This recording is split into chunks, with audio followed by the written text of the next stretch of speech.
नमस्कार विद्यार्थी मित्रांनो, सर्वांचं स्वागत आहे YBD अकॅडमी या मराठी एज्युकेशनल युट्यूब चॅनलवरती.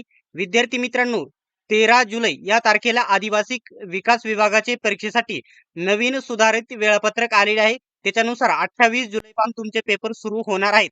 तर विद्यार्थ्यांचा वारंवार येणारा एकच प्रश्न आहे की हॉल तिकीट कधी येईल, कधीपासून, कशा प्रकारे डाउनलोड करायचं आणि परत परीक्षा पुढे जाण्याची शक्यता आहे का, आणि ती आहे तर कशा प्रकारे, डिटेल्स मध्ये संपूर्ण माहिती सांगणार आहे. फक्त व्हिडिओ शेवटपर्यंत बघा आणि अशाच प्रकारच्या माहितीचे अपडेट बघत राहण्यासाठी चॅनलला सबस्क्राईब करा आणि बेल आयकॉनलाही ऑन करा. विद्यार्थी मित्रांनो, वेळापत्रक आले होते तेव्हा सर्वात पहिल्यांदा अपडेट तुमच्यापर्यंत पोहोचवली होती आणि हॉल तिकीट आल्याच्या नंतर देखील सर्वात पहिल्यांदा तुमच्यापर्यंत अपडेट पोहोचवेल. फक्त विनंती एवढीच आहे की सबस्क्राईब केल्याशिवाय जाऊ नका आणि आदिवासी विकास विभागाचा आपला जो स्पेशल टेलिग्राम ग्रुप आहे नक्की जॉईन करा. लिंक तुम्हाला डिस्क्रिप्शन मध्ये देत आहे. आता विद्यार्थी मित्रांनो, जे आपले वेळापत्रक प्रसिद्ध झालेले आहे ना, त्याच्यानुसार काय आहे, तर तुमचे पेपर 28 जुलै पासून 1 ऑगस्ट पर्यंत होणार आहे. म्हणजे 5 दिवस तुमचे पेपर चालणार आहेत. किती दिवस? 5 दिवस पेपर चालणार आहेत. याच्यामध्ये बदल होण्याची का शक्यता आहे हे देखील पुढे सांगतो. त्याच्या अगोदर छोटीशी महत्वाची माहिती मी तुम्हाला इथे सांगून घेणार आहे. ठीक आहे, बघू शकता. येथे आदिवासी विकास विभाग चौकीदार पदासाठी सर्वात एक बेस्ट पुस्तक आणि एकमेव महाराष्ट्रामध्ये उपलब्ध असलेले पुस्तक, आदिवासी विकास विभाग चौकीदार गट ड भरती 38 प्रश्नपत्रिका संच सर्वात बेस्ट पुस्तक आहे आणि महाराष्ट्रामध्ये एकमेव हे पुस्तक उपलब्ध आहे. या पुस्तकामध्ये 2012 पासून ते आतापर्यंतच्या सर्व प्रश्नपत्रिका कव्हर करण्यात आलेल्या आहे. विशेष म्हणजे याच्यामध्ये आदिवासी विकास विभागाचे महत्वाचे प्रश्न आणि शासकीय आश्रमशाळांचे एकूण 350 पेक्षा जास्त प्रश्न याच्यामध्ये कव्हर करण्यात आलेले आहे. हे पुस्तक सर्वत्र महाराष्ट्रामध्ये उपलब्ध आहे. कोणत्याही पुस्तक विक्रेत्याकडून घेऊ शकता आणि जर ऑनलाईन घ्यायचे असेल तर आपला टेलिग्राम ग्रुप जॉईन करा. तेथे कमी किमतीमध्ये तुम्ही हे पुस्तक नक्की खरेदी करू शकता. ठीक आहे, आता ही माहिती मी तुम्हाला सांगितलेली आहे.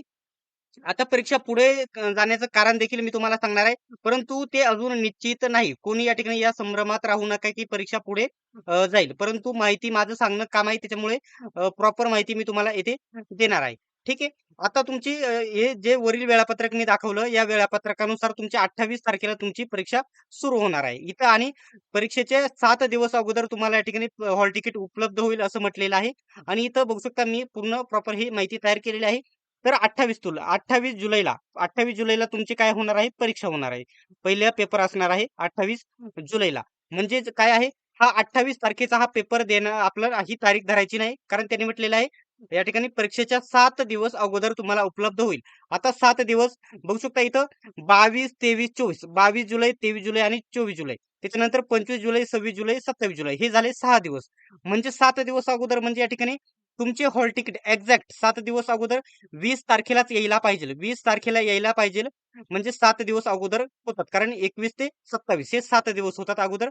परंतु काही प्रॉब्लेम, काही अडचणीनिमित्त या ठिकाणी 21, म्हणजे सांगण्याचा मुद्दा एवढाच आहे की 20 जुलै ते 21 जुलै या 2च दिवसामध्ये तुमचे हॉल तिकीट यायला पाहिजे, आणि त्यांच्या सूचनांनुसार हे त्यांनी अपलोड केलेच पाहिजे. 2 दिवस, 20 तारीख, 20 जुलै आणि 21 जुलै या 2च दिवसामध्ये आली पाहिजे. कारण हे 7, हे 28 तारीख ही धरायची नाही. 1, 2, 3, 4, 5, 6, म्हणजे या ठिकाणी 7वा दिवस हा 21 आपण पकडला आहे, तो देखील पकडायला नाही पाहिजे. परंतु 20 जुलै आणि 21 जुलै या दरम्यान तुमचे हॉल तिकीट आलेच पाहिजेत. ठीक आहे, आणि येणारच. जर त्यांना 28 तारखेपासून परीक्षा घ्यायची असेल तर ते हॉल तिकीट यायला पाहिजे. आता दुसरा मी मुद्दा सांगणार आहे माझ्या मनानुसार. ठीक आहे, आता ठीक आहे, बघू शकता. आता इथं पेपरचे वेळापत्रक त्यांनी प्रसिद्ध केलं आहे. 28 तारखेपासून 1 ऑगस्ट पर्यंत तुमचे पेपर होणार आहे.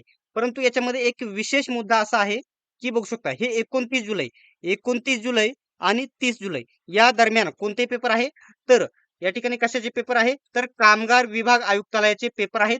29 जुलै, कोणत्या तारखेला, 29 जुलै आणि 30 जुलै या दिवशी पेपर आहेत, कामगार विभागाचे पेपर आहेत. त्याच्यामुळे या ठिकाणी परीक्षा पुढे जाण्याची या ठिकाणी 50% चान्सेस मी सांगत आहे. कारण काही विद्यार्थी असे आहेत की ज्यांनी आदिवासी विकास विभाग चौकीदारसाठी देखील फॉर्म भरला आहे. त्याच्यानंतर कामगार विभागामध्ये निरीक्षक, त्याच्यानंतर लेखापाल, अशा विविध पदांसाठी देखील फॉर्म आहे, ज्यांचे एकाच दिवशी पेपर आलेले आहेत, कारण त्यांना पेपर देणे शक्य नाही. असे विद्यार्थी कामगार विभागाला आणि आदिवासी विकास विभागाला कोणीही एक जण परीक्षेचे वेळापत्रक पुढे घ्या असं विनंती करत आहे आणि या ठिकाणी निवेदन देखील देत आहे. परंतु जर काही वेळापत्रकामध्ये जर बदल झाला, तर लगेच तुमच्यापर्यंत मी अपडेट तुम्हाला पोहोचवईल. त्यासाठी सबस्क्राईब नक्की करून घ्या. आता एक गोष्ट लक्षात घ्या, जे या ठिकाणी काही विद्यार्थ्यांनी कामगार विभागाला कॉल केले असता, कामगार विभाग आपले वेळापत्रकामध्ये बदल करणार नाही, असं त्यांनी स्पष्ट सांगितलेलं आहे. राहिला आदिवासी विकास विभागाचा प्रश्न, त्यांना या ठिकाणी विद्यार्थी मेसेज कॉल करत आहे, निवेदन देत आहे, की आमची या ठिकाणी कामगार विभागाचा देखील पेपर आहे, त्याच्यामुळे तुमचं वेळापत्रक पुढे ढकला. कारण जे वेळापत्रक कामगार विभागाचं ते अगोदर आलेलं आहे आणि हे आदिवासी विकास विभागाचं नंतर वेळापत्रक आलेलं आहे. त्यांनी अगोदरच तारखा बघायला पाहिजे होत्या, की या तारखांना कामगार विभागाचा देखील पेपर आहे. त्या तारखेला आपण पेपर ठेवायला नको, असं त्यांनी विचार करायला हवा होता. परंतु त्यांनी देखील 29 आणि 30 तारखेला पेपर त्यांचे ठेवलेले आहेत. आता बघूयात काय होतं. जर याच्यामध्ये बदल झाला, तर या ठिकाणी तुम्हाला सर्वात पहिल्यांदा मी अपडेट देईल आणि बदल झाला नाही, तर हॉल तिकीट आल्याच्या नंतर अपडेट दिली जाईल. ठीक आहे. तर राहिला प्रश्न या ठिकाणी तुम्हाला पुन्हा एकदा सांगून देतो. जर 28 तारखेपासून तुमच्या वेळापत्रकानुसार जर पेपर ते घेणार असेल, तर तुमचे हॉल तिकीट हे 20 जुलै आणि 21 जुलै या 2 दिवसामध्ये 100% येऊन जातील आणि 28 तारखेपासून तुमचे पेपर होतील. याच्यामध्ये बदल झाला तर मी तुम्हाला नक्कीच अपडेट देईल. ठीक आहे. याच्याबद्दल कोणत्याही प्रकारचा जर डाऊट असेल तर कमेंट बॉक्समध्ये विचारा आणि अशाच प्रकारच्या माहितीसाठी, अपडेटसाठी अजून सबस्क्राईब केले नसेल तर सबस्क्राईब नक्की करून घ्या.